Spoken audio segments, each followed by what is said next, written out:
Paul just had enough of it. So he turned and rebuked her, and by the name of Jesus, that's the only name there is that's got the power or authority. No other name except name Jesus. Rebuked him, and these owners of the slave girl got pretty upset, mad, anger, and they got him and drug him to the marketplace. The magistrates in the army stood for someone, officer in the army. Now, civic life, it meant governor. But here, it was the magistrate, the Roman soldiers. And they brought charges against Paul and Silas. And this is how man works. They're teaching stuff contrary to our law. It says there's another religion. There's another teaching out there. And they wasn't concerned about no law. They wasn't concerned about no religion. You know, they was concerned that they lost their livelihood. But that's the way man is, money. That's the way man is. When they can use religion to their benefit, well, they're living right at the foot of the cross. But now when it goes against them, that's a whole different story, ain't it? You know. So anyway, they took him and they beat him. Okay, now verse 20. And brought them to the magistrates, saying, These men, being Jews, do exceedingly trouble our city, and teach customs which are not lawful for us to receive, neither to observe, being Romans. And them also rose up together against them, and the master rent off their clothes and commanded us to beat them. No trial, nothing. We'll find out later. We already covered this last week. We were at the point where they were baptizing. No. Cletus was. Oh, okay. Sorry. I know I've heard this story before. That's all. Yeah. Cletus was. Okay. Acts 16. Verse 23 now. Thought I heard this story before. Yeah. But there's a lot going on here before the baptism, you know. And the multitude rose up together against them, and the magistrates rent their clothes and commanded them to be beat. And it was their custom that they'd strip them all their clothes off and either use rods or the whip. And when they had laid many stripes upon them, they cast them into prison, charging the jailer to keep them safely. Who having received such a charge, thrust them into the inner prison, and their feet fast in stocks. Their prisons, as history shows, their prisons had 3 levels. And the dungeon is where they kept 100% secure. They had a part for ones that are going to be executed. Then they had a part of ones that not so bad, kind of like we got. But they was put in the most secured place in the prison. And they said he fasted and receiving such a charge, trusted him in the prison and made their feet fast in stocks. Okay, that was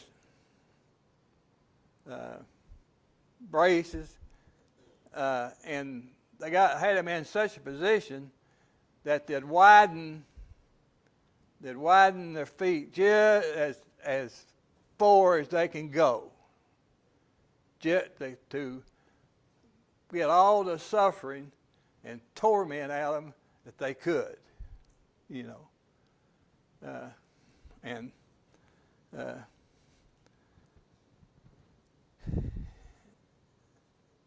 many stripes, you know. He says 3 times he said he was beaten with rods. And that's in 2 Corinthians 11:25, if you want to turn there. 2 Corinthians.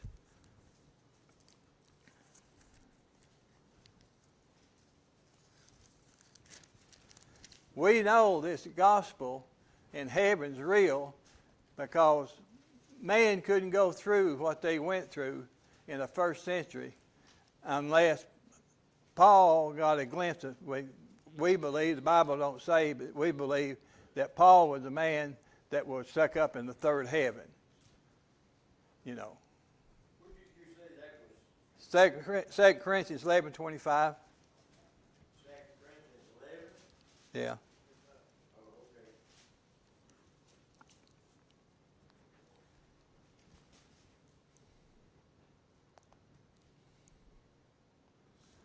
okay. We're back up there. To 24. And out of the Jews 5 times received I 40 stripes save one. Okay? As you study that was 40 stripes and they saved one. Because if they went over 40, then they would get the same punishment. You know. But now there's difference between this year in 23 stripes. Now, try it down here. This is where there's no limit to this one. Now, with the rods, twice I was bitten with rods. Once I was stoned twice. I suffered shipwreck the night and the day. I have been in the deep, okay? But back up the rods, there was no limit to it. And you know what happened. They beat them until they got tired. I mean, most likely, you know. And then after all that, they were stowed in the dungeon, and with their feet spread wide apart, and their suffering, it's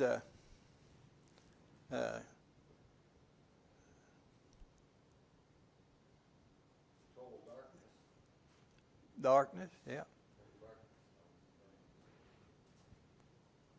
So we have, so with the greater witnesses we have, and recording of the history, a man couldn't go through that, or any man, or you and I couldn't go through that, unless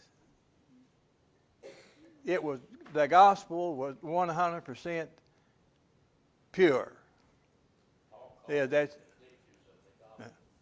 yeah. And here's just one incident of Paul. And then what Cleveland is saying, light afflictions compared to heaven, where he has been. Light affliction.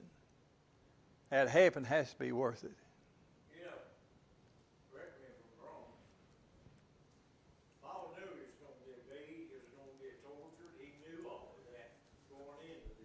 Well, but he also knew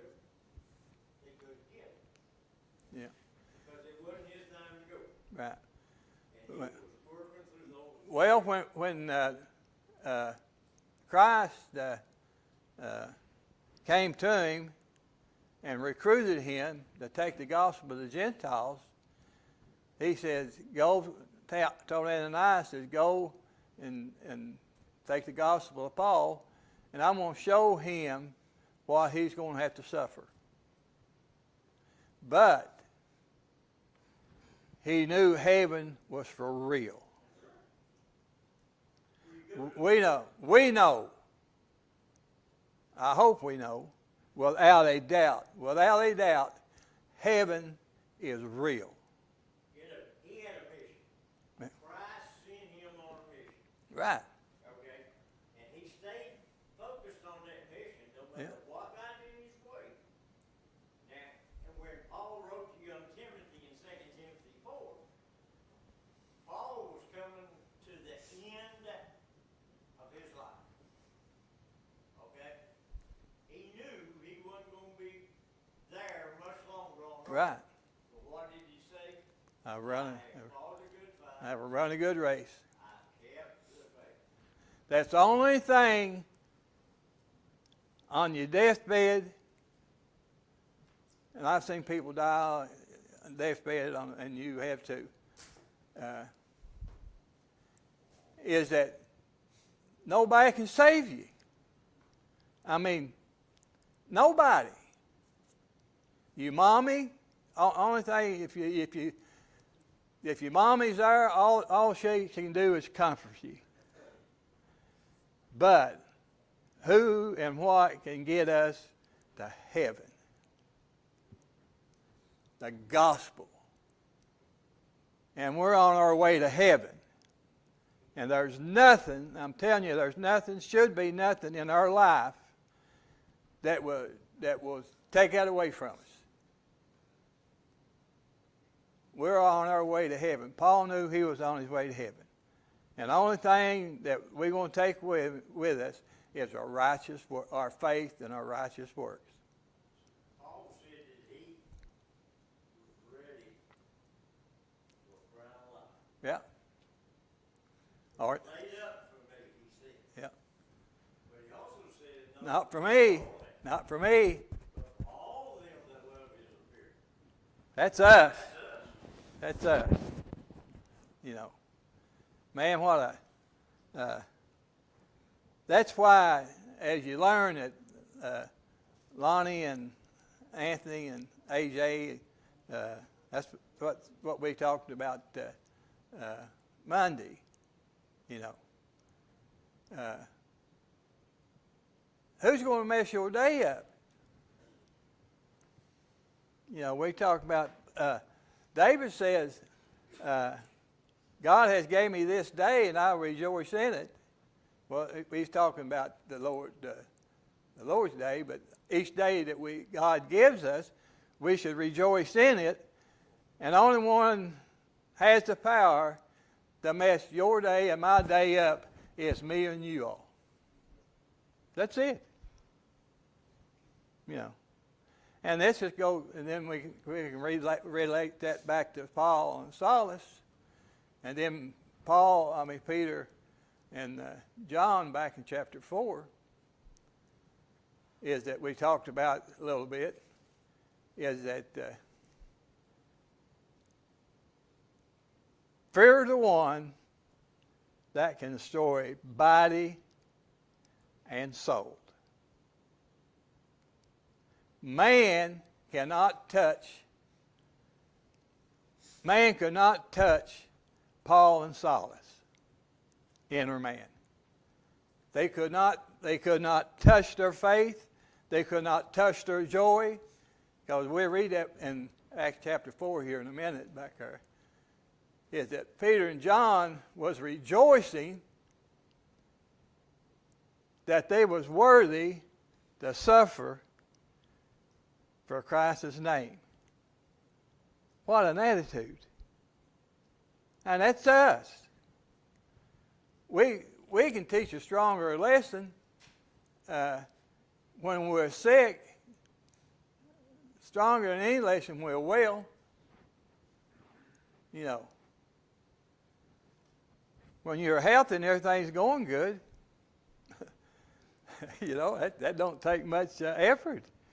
But now when things piles up on you, there is when Christ's gospel and Christ's and God's mercy comes through on us. And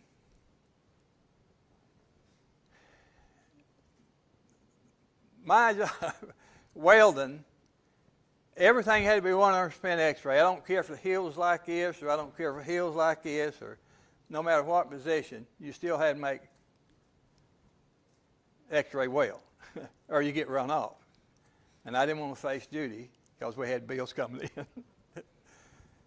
So, but anyway, when you had trouble at jobs, when you have trouble at your job, man, that's just about as worst trouble you can have. If you got trouble on your job and you might lose your job, man, that's pretty strange to see. But, and I take a songbook with me, and when that inspector says, "Gerhard, you're going to have to tighten up," and I was doing all I could. So at night, I'd take my songbook and I'd sing me about 10 songs, and it just makes you feel better, you know. And that's what they done here, because James 5 tells us, if anyone's married, what? Let him sing. If you're married, sing. If anyone afflicted, what? Pray. And pray. You know. So they're living out God's scriptures by singing and praying. Because we know, if you're a child of God, you know everything is going to be okay. That's a peace of mind that you have. That if I just hold on, it's going to be okay. Well, God can take your soul and your body. Man can take your life. Yeah. That's why it's important for you to keep your soul where it belongs. Right. Right. You slip up, slack, and turn away and stop serving God. Yeah. Man will take your life. Yes, sir. You Yeah. lost your soul too. Yeah. If you're I'm talking about people that you child your children. Right. Don't fear what man can do. right. Because God's got you covered. God is the one. God has got to say so when he adds you to the Lord's church, and he's got to say so to mark your name out of the Lord's church. Well, you know, He's still got everything in hand. we're told, don't worry about the one that can destroy the body, Right. but worry about the one Yeah. that can destroy both body and soul and health. Yeah. That's like, Just like Cletus said, Right. you that, gotta hang in there.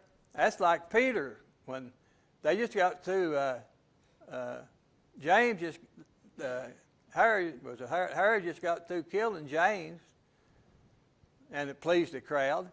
So he had Peter in jail, and going to do the same thing to Peter.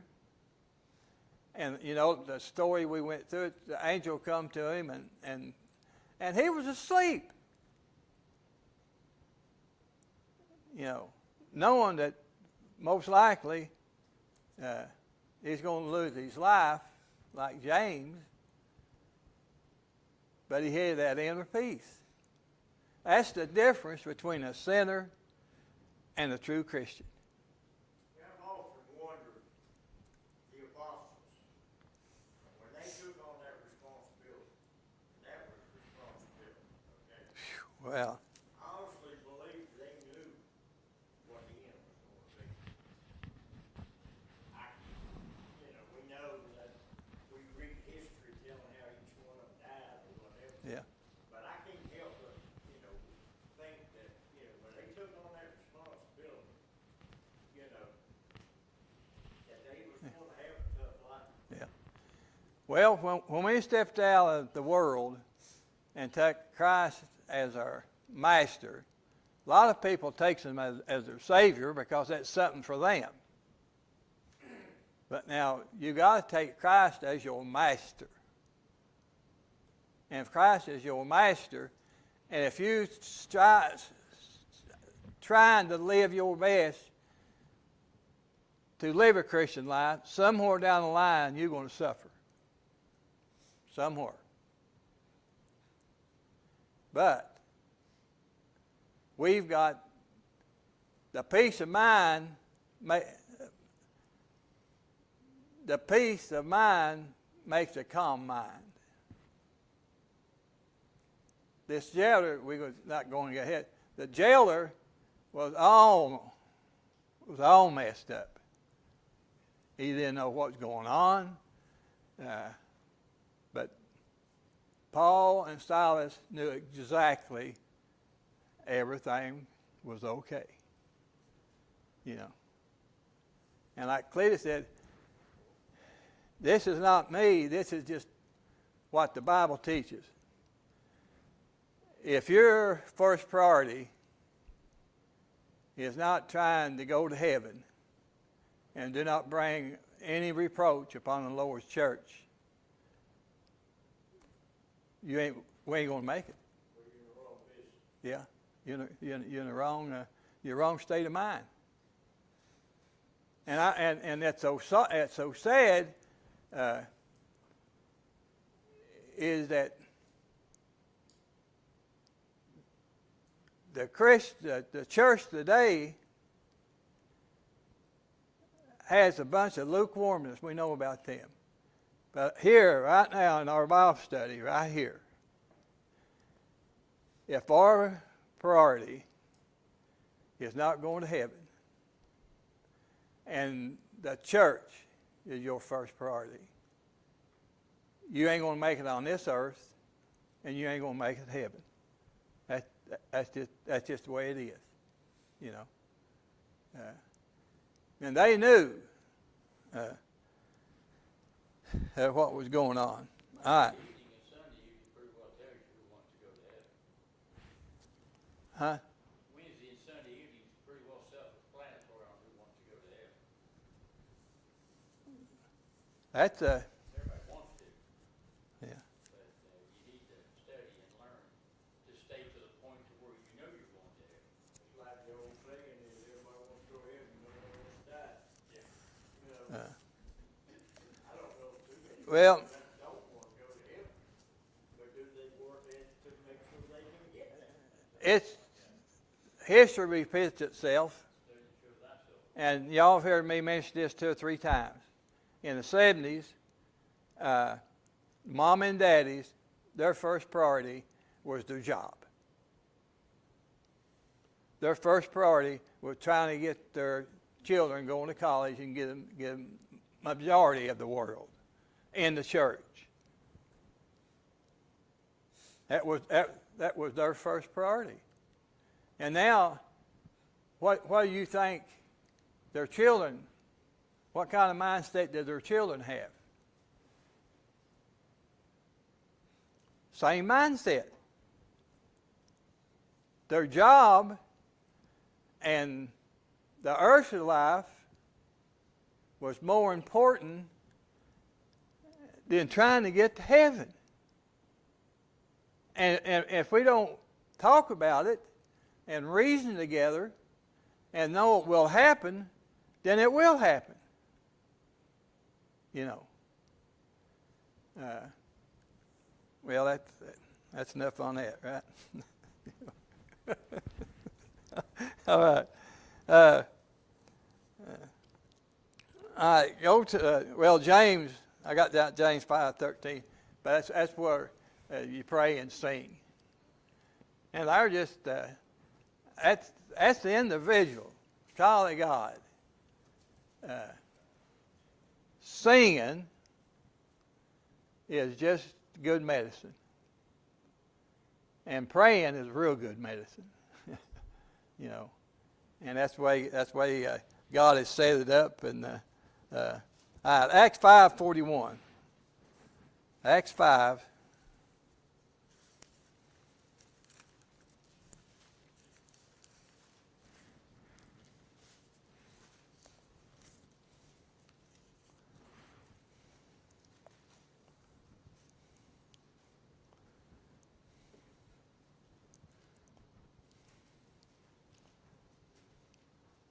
This is where we need to grow to. But this don't happen overnight. But you'll never get the state of mind that Paul and Silas was in, or Peter and John was in, unless you study and come to Bible classes and come to all the time the doors is open. Then you come to the state of mind is right here in 41. You got that, Anthony? So they departed in the presence of the council, rejoicing that they were counted worthy to suffer shame for his name. And daily in the temple and in the every house, they did not cease teaching or preaching Jesus as Christ. Right. That's a pretty good resume, you know. Can we do that? Are we doing that? You know. All right. Back to Acts.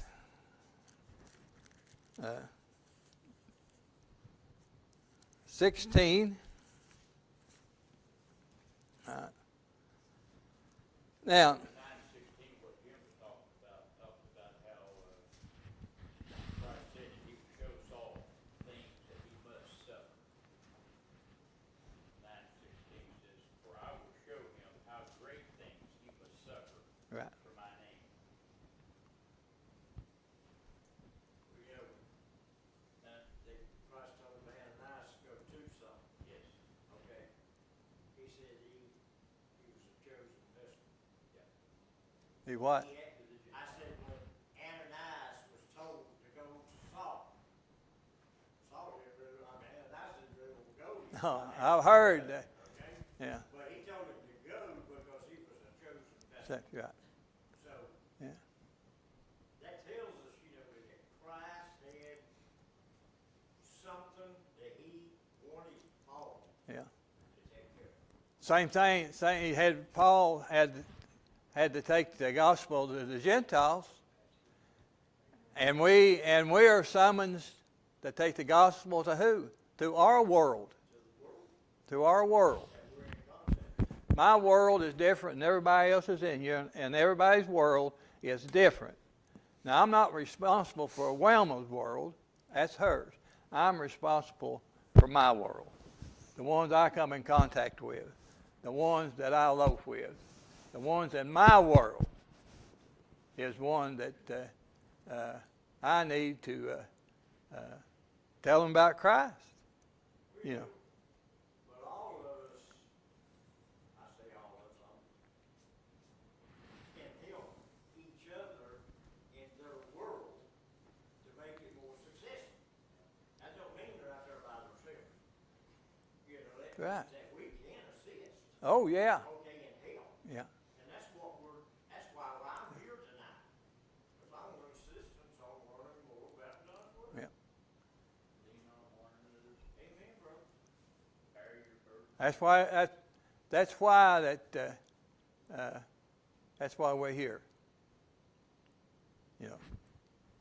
I can't help but wonder if one of the main reasons that the church is in the shape that it is today and not growing the way it should is because of the things we're studying here this evening. I mean, you look at 2 Timothy 3:12.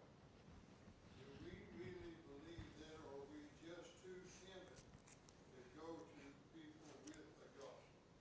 In other words, all who desire to live godly will be persecuted. Not may be Right. Not may be persecuted, will be persecuted. Will be. So, yes, we are to love.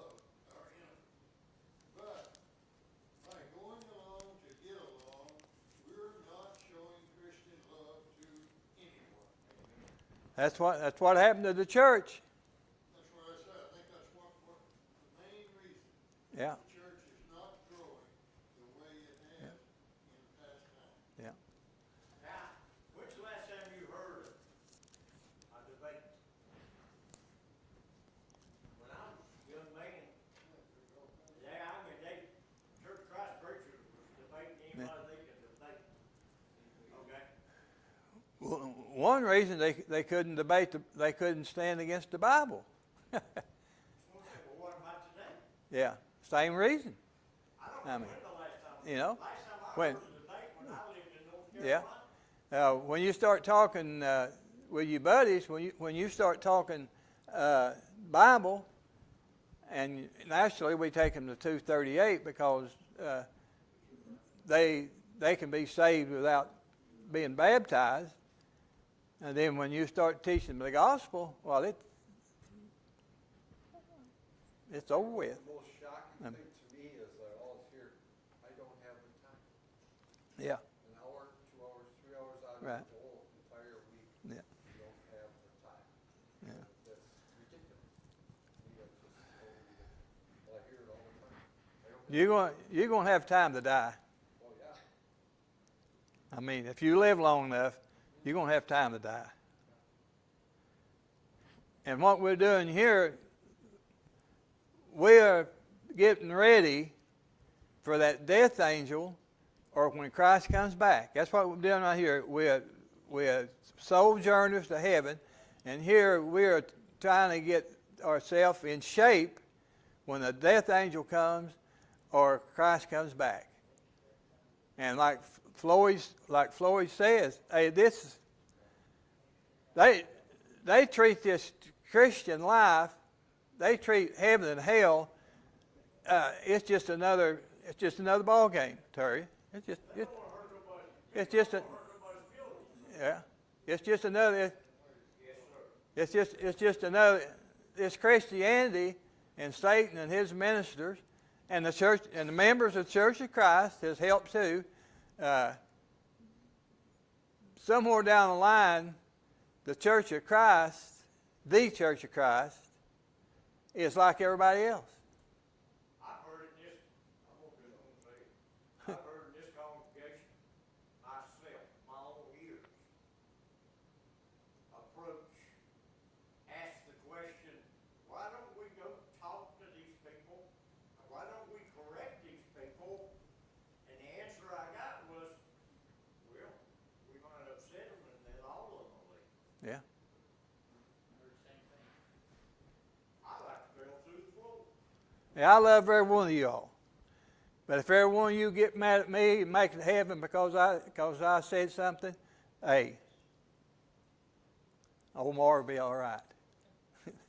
you know. Yeah, it's serious. Trying to get your mind like Christ to fit that spiritual body. It's serious business. We've got to have the mind of Christ. And where are you going to get the mind of Christ? But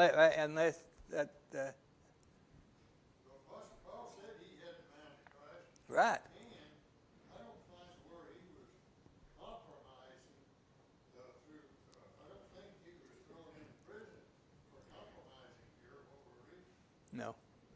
Don't say all that, does it? And we can't either. I mean, we got to stand firm. And the reason we don't stand firm because the ones that don't stand firm and take that attitude that what Jim says, they don't have the one faith. They just don't have the one faith. When you got that one faith, and that one faith is going to get you to heaven, then you rethink a lot of things. And we got to start rethinking a lot of things about how serious it is making our calling assured. And like Cletus said a while ago, these Wednesday nights, Sunday nights, Sunday mornings is just not another Wednesday night to ones that is trying to go to heaven. It's just not another. It's not just another Wednesday night. You know. We've got new converts that Bible class on a Monday. They're on a Monday. They're there on a Wednesday. They're there again on a Friday. And then on Sunday, we want to start that back if we can get them here. They'd be here at 9 o'clock. They was here. And now wait a minute now. Understand what I'm saying. They was here at 9, and they didn't leave after 9. They stayed for 10 o'clock. Now listen to me. After they stayed the 10 to 11, they stayed from 11 to 12. And Terry and I, we vouch for that, don't we? You know. How many of you, now is there something out of that picture when we can't get people that's supposed to be in the church for 20 years and can't even get them here at 10 and back on Sunday nights? There's something the matter with that picture. That's what I'm saying. We got to rethink some of this stuff. What's more important? You know. All right. That's good. There's a verse in there that I think about. Those that have known the gospel, know the truth, and turn from it. The end is worse for them. Yeah. And people need to think about why that end is worse for them. Everybody thinks, well, I got a funny feeling that somehow you go back out in the world, that end, rich man knew where he was looking. He could see. He knew where his situation was. And we see I think the bigger end is worse. I think that you'll understand that you wind up not only repent, you'll wind up knowing what you had, what you could have had. You could have been there, but now look what. yeah. And make the choice. Exactly. And what? Look at Judas. When he betrayed Christ, Yeah. he took that 30 pieces of silver. Yeah. But after he thought about it and realized what he had done, he realized his soul was in jeopardy. So he took it back to them, and they couldn't take the money. No. So what did he do? He went out home. Yeah. But the reason he repented, Oh, yeah. but reason that his repentance is just like what Cletus is saying about. It was prophesied, woe to that man who betrays Christ. I don't care if Judas or whatever, and one of us. If we betray Christ and not trying to live and walk his footsteps, we're in the same shape as Satan. I mean, right. I just think you probably spit his face if you betray Right. him. May as well. Might as well. Slap him in the face. Yeah. There's no sacrifice again. There's only one sacrifice. You would see. And we know we can see. We can, after this life, we can see what's after this life. We see. The righteous welcome in. That's heaven. Depart from me, I never knew ye. That's the ones that rejected Christ. Floyd? Yeah, I think that what we're talking about, as far as someone that obeys the gospel and understands the gospel, I think the description that, like Cletus mentioned a while ago, I think that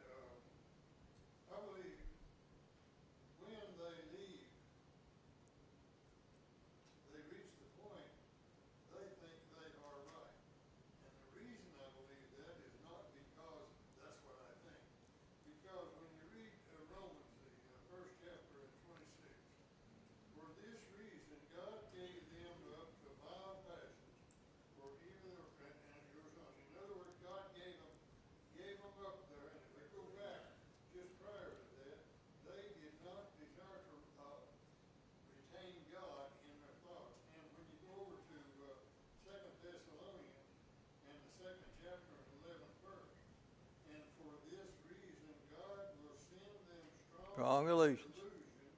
that they should believe a lie and be damned. So That's serious. if I fight against God, if God's telling me here, if I fight against God long enough, God will give up on me. Right. Is that not what that's saying? That's what it's saying.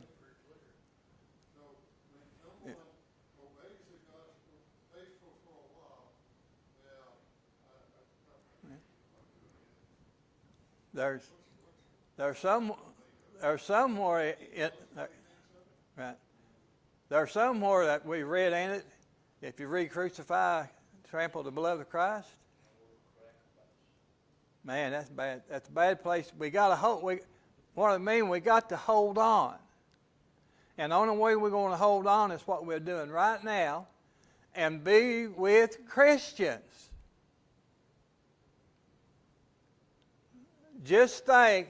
I mentioned this before, but since we're on this, just think. How many people do you know that can pray for you?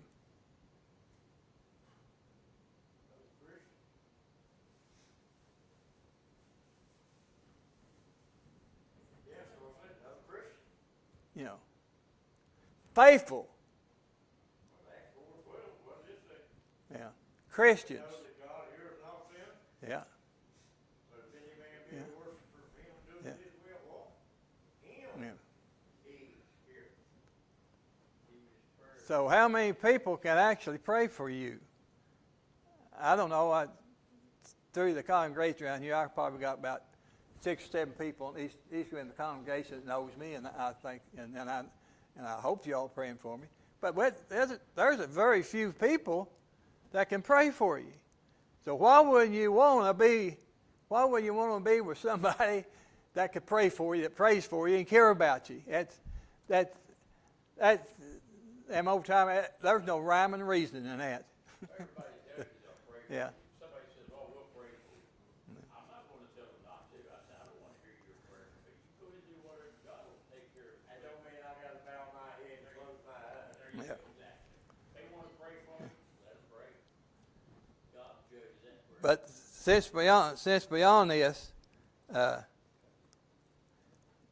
I've heard of brothers and sisters, and know of brothers and sisters, that cause denominations prayer chain to have them pray for. Now, is that sad or is that sad?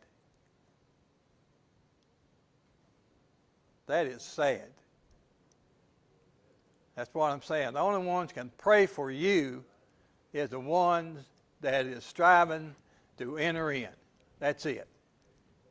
You know. That's what I'm saying. This Christian life is a serious business. You know. That prayer chain's all right to hit a weak link. Yeah. Pardon? That prayer chain's okay to hit a weak link. Yeah, just Stops. my people, the story goes like a knowledge. All right, now, go back to our earthquake. And we can see, we'll see here how man has come up with their own gospel. All right, ready?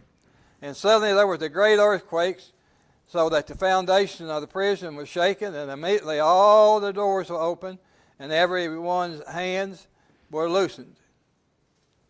And the keeper of the prison, awakened out of his sleep and seeing the prison doors open, he drew out his sword and would have killed himself, supposing that the prisoners have fled.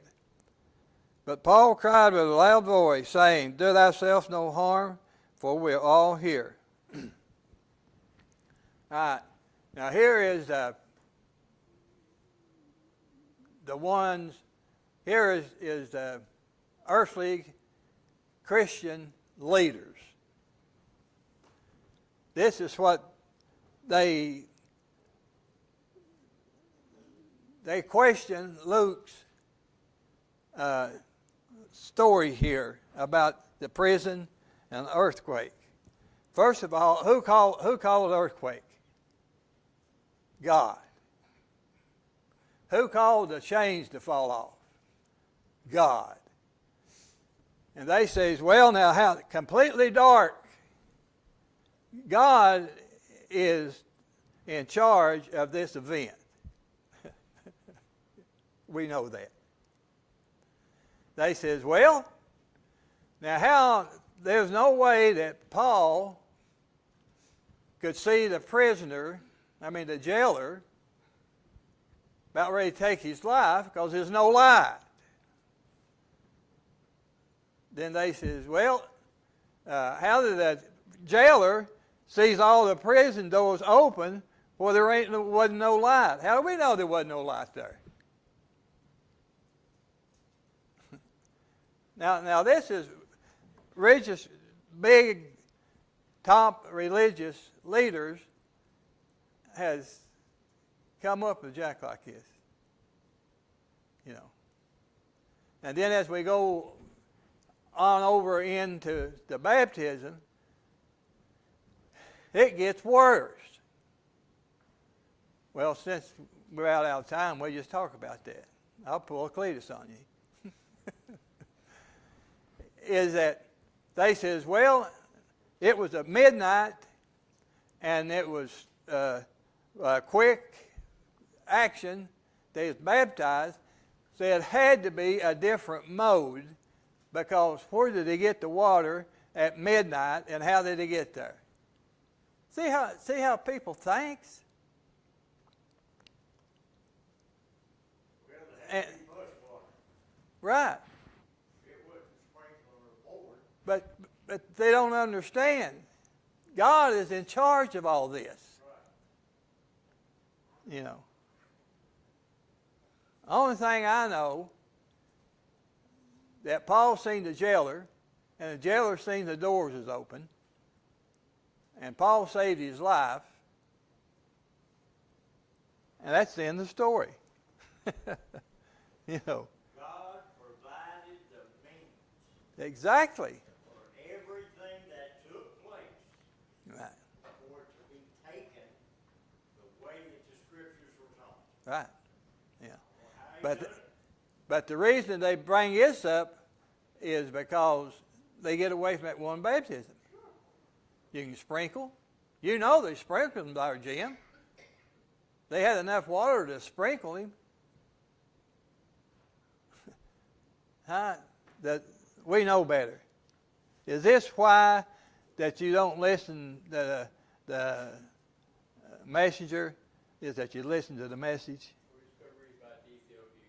You know Yeah. how far they traveled. You listen to the message. Go back and read that, how far they traveled, that whole bunch. They had enough water to drink, so that left them with enough to sprinkles. So there had to be a certain type of water. Yeah. It wasn't out of water. They had enough to pour, sprinkle, Ah. whatever. You know, But that's how far they. before sprinkling, they didn't have to go into the Exactly. But that's how they. house. That's how they get their doctrine. Floyd.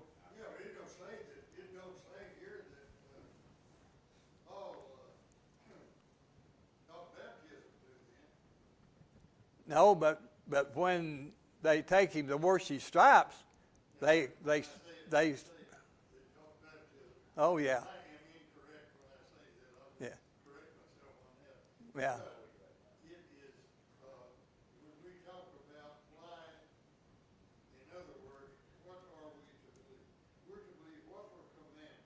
right, What we have an example, and what is inferred. And in other words, if you read 31 and 32, it's impossible to preach Jesus. In other words, then they spoke the words of the Lord to him. yeah, It's impossible to teach the words of the Lord and not teach baptism. right, The word is, when I said, it doesn't Yeah. say they taught baptism. When it says they spoke the words of the Lord to him, Yeah. that is saying yeah. they taught baptism. So Well, same thing. Like somebody mentioned, Ethiopian. They started at Isaiah, and Philip preached to him, And water wasn't mentioned. Well, you can't preach Christ and not preach baptism. You can't separate them. You can't separate the word and baptism. You can't separate the church. See, if he Yeah. hadn't, if Philip hadn't preached to the eunuch baptism, why would he say when he commanded the chariot to stand still? Right. He here is water, what does hinder me to be baptized? So simple. If you listen to what God says, we figured that out, didn't we, Anthony? Yeah. We hadn't figured out much, but we figured that much out. 6:13. We like to give invitations to anyone that needs prayers or anything, or obey the gospel. Just remember that on the prayer list, Sean and Amos on their trip. 6:13. Warning for